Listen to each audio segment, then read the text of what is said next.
Hi, this is Paul. Previously I put up a video about Platonic poison, and this is about Egyptian error. And I quoted from Plato's Phaedo, where Socrates asked, quote, whether the souls of men after death are or are not in the world below. He added, there comes into my mind an ancient doctrine which affirms that they go from hence into the other world. That's section 70. That ancient doctrine is almost certainly Egyptian, or even satanic in origin. And I demonstrate that here. Since I had in my collection a book, The Religions of Ancient Egypt and Babylonia by Archibald Sayce, once Oxford professor of Assyriology, I decided to read it. Sure enough, Socrates, Plato borrowed errors from early Egyptians. It is the goal of this video to take captive Egyptian thought to make it obedient to Christ. On page 63 of my book, Sayce wrote that the Ba, now that's the word for soul, the Ba is the individual soul which has to answer after death for the deeds committed in the body. Now I intend to quote from the Book of the Dead, which is one of the most famous of the Egyptian ancient books and all. But first, let me quote Sayce. Here we see that ancient Egyptian religion was like every non-Christian religion, promoting salvation by works. Accordingly, one must do. Christianity is the only done religion. Jesus cried from the cross, "Tetelestai," it is finished or done. He completed salvation. Salvation is a gift from God to man. Fake religion is a do from man to God. Sayce himself recognized the influence of Egypt. He wrote, and I'm quoting him, I need to point out to you how deeply this Hellenized philosophy of Egypt has affected the religious thought of Christian Alexandria and through Alexandria of Christian Europe. We are still under the influence of ideas whose first home was in Egypt and whose development has been the work of long ages of time. True or false, they are part of the heritage bequeathed to us by the past. And so when Socrates was talking about an ancient doctrine or whatever, I'm confident that he was talking about Egyptian. A main point of my previous video, the Platonic poison video, was to say that Greek philosophy wrongly influenced Christian thinking. But here, Sayce was saying that it goes even further back than Greek thought, and I agree.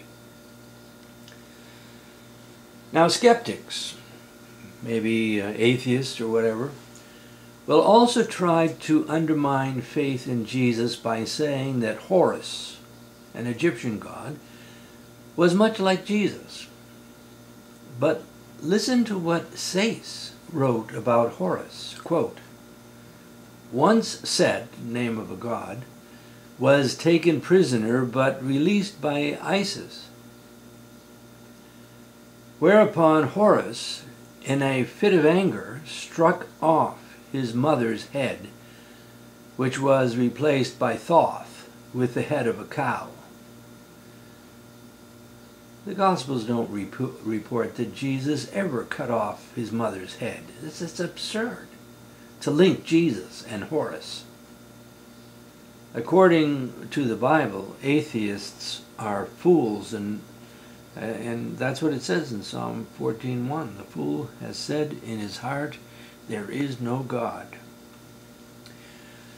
The author wrote, with the 125th chapter we enter the Hall of the Two Truths, where Osiris sits on his throne of judgment, and the soul is justified or condemned by the deeds it has done in the flesh.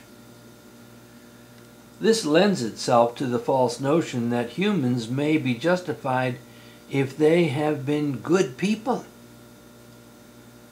The heart of the dead person must be weighed, and you can see it on the left side of the balance there, must be weighed in the balance and found to be lighter than a feather, and you can see the feather on the right side, the feather of truth.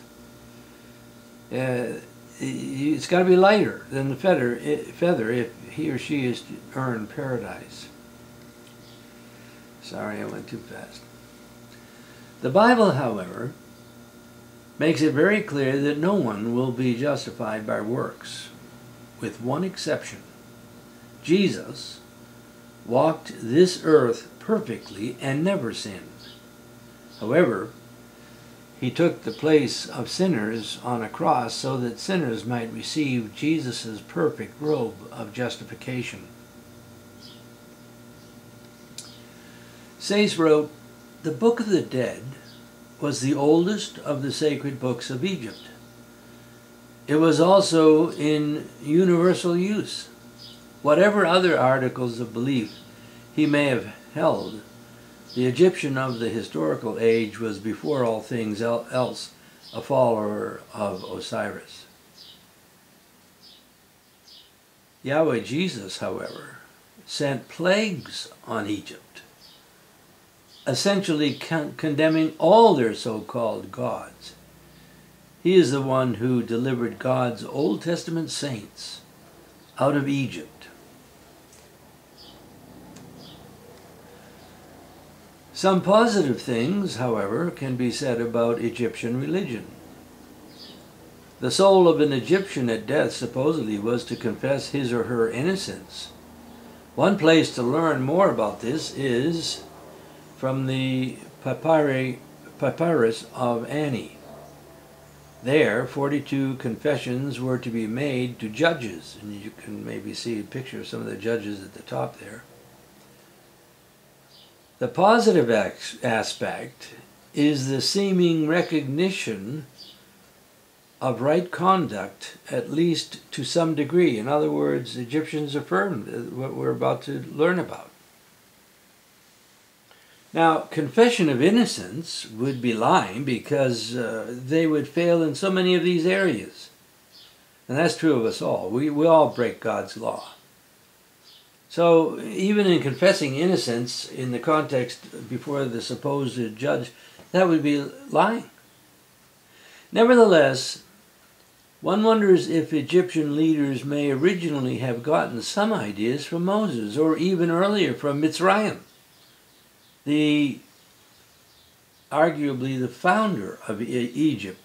The word Mitzrayim actually means Egypt. It's the Hebrew name for Egypt, and the man by that name was a grandson of Noah. Ham was Noah's son, and he became the father of Mitzrayim, arguably the founder of Egypt.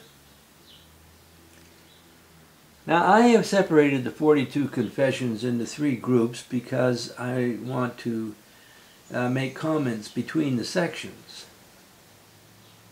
I have deleted introductions and have gone right to the confessions. Here is the first part of the first section. Note the negatives. I have not committed sin. I have not committed robbery with violence. I have not stolen. I have not slain men and women. I have not stolen grain. I have not purloined offerings. I have not stolen the property of God. I have not uttered lies. I have not carried away food. I have not uttered curses. I have not committed adultery. I have made none to weep. I have not eaten the heart. I have not attacked any man. Though no Egyptian ever could honestly say that she was innocent of these things, nevertheless, indirectly, they do point to an ethic that condemns stealing, murder, lying, and adultery. That's good. Those four things are condemned in the Ten Commandments. And Noah, before Moses, may have inculcated some of these morals into his grandson's head. Again, Mitzrayim was arguably the founder of Egypt. Now here's the next set. I am not a man of deceit. I have not stolen cultivated land. I have not been an eavesdropper. I have not slandered anyone. I have not been angry without just cause. I have not debauched the wife of any man. I have not debauched the wives of other men. I have not polluted myself. I have terrorized none. I have not transgressed the law. I have not been angry. I have not shut my ears to the words of truth. I have not blasphemed. I am not a man of violence. Again, no Egyptian could ever honestly say she was innocent of these things. But the rules do point to an ethic that condemns stealing, murder, lying, adultery, and now blasphemy. Of course, this latter part would relate to false gods, but it's not too far from the third commandment, not to take God's name in vain. Noah may well have taught his grandson Mitzrayim this also. In other words, not to blaspheme God's holy name. Of course, that rule got corrupted with time, but at least there is some dim reflection of it in this section too. Now here's the final section. I have not been a stirrer up of strife. I have not acted with undue haste. I have not pried into others' matters. I have not multiplied my words in speaking. I have wronged none. I have done no evil. I have not worked witchcraft against the king. I have never stopped the flow of water of a neighbor. I have never raised my voice. I have not cursed God. I have not acted with arrogance. I have not stolen the bread of the gods. I have not carried away the kenfu cakes from the spirits of the dead. I have not snatched away the bread of the child, nor treated with contempt the God of my city. I have not slain the cattle belonging to the God. The little picture there at the bottom left, above it says, I've not snatched away the bread of a child. Well, there was a time in this country, I live in Manayunk, Philadelphia, and there used to be child labor in the mills. In fact, the person who owned my house was the owner of a mill, and there was a problem with it. There's a sense in which when you require children to work, you're stealing their youth from them, and so on. But that's just to try to update things. Imagine a person saying he has done no evil, and that's what we saw in the previous slide. It was said, I've done no evil. Just saying that would be lying. A main difference, however, between Christians and non-Christians is that Christians admit sin. It's very hard for a non-Christian to admit evil. In fact, atheists at best would say that evil is violating community standards, nothing more. They claim there is no God. That's a lie. Because they really know there is a God, but they're willing to lie about it. And therefore, how can one sin against something that doesn't exist? That's what they would say. Anyway, modern rules and liberal media today tolerate all kinds of evil. Adultery, for example, murdering babies, and lying against a political opponent, for example. A case thus could be made that ancient Egyptians aspired to a higher morality than many so-called liberated modern-day Americans. There's a picture of Anthony Flew, who was an atheist, but after learning about the DNA, he became a theist. I'm not saying he became a true believer, or Christian or anything like that. It's just that he said there has to be a God, because DNA, you just can't happen by whatever. In summary,